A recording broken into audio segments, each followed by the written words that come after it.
আমাদেরকে জিহাদ করতে হবে তার দিনকে প্রতিষ্ঠা করার লক্ষ্যে। কিন্তু আজ আমরা মুসলিম বিশ্ব জিহাদের পরিবর্তে আমরা আমাদের তসবির দানার মধ্যে আমরা ইসলামকে খুঁজে পাওয়ার চেষ্টা করছি। আমরা বদর আর উহুদের তরবারিকে বিক্রি করে আমরা আজকে মসজিদ আর ফতুয়ার মধ্যে নিজেদেরকে আবদ্ধ করেছি।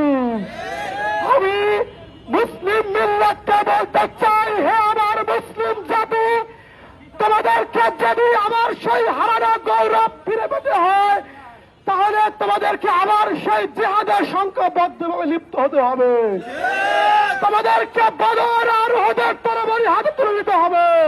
আমরা মুসলমান জাতি মৃত্যুকে ভয় পাই না। আমি মুসলমানদেরকে বলতে চাই, হে আমার জাতি, আজ তোমাদের হারানো গৌরব ফিরে পাওয়ার দিন এসেছে। গোটা পৃথিবীতে আজকে তোমাদের নেতৃত্ব দেওয়ার সময় এসেছে।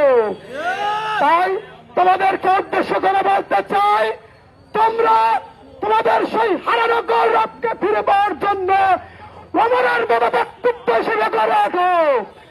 তোমাদের সন্তানদেরকে আমার হিসেবে গড়ে তোলো।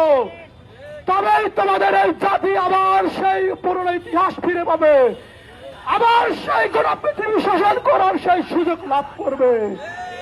আজ আমি বলতে চাই যে ইসরায়েল ফিলিস্তিনের বুকে মানুষ মারছে, ফিলিস্তিনের বুকে যদি মানুষ মারা হয়, আমার মুসলমানদেরকে যদি হত্যা করা হয়, তাহলে এই মুসলমান জাতি আর চুপ থাকবে না।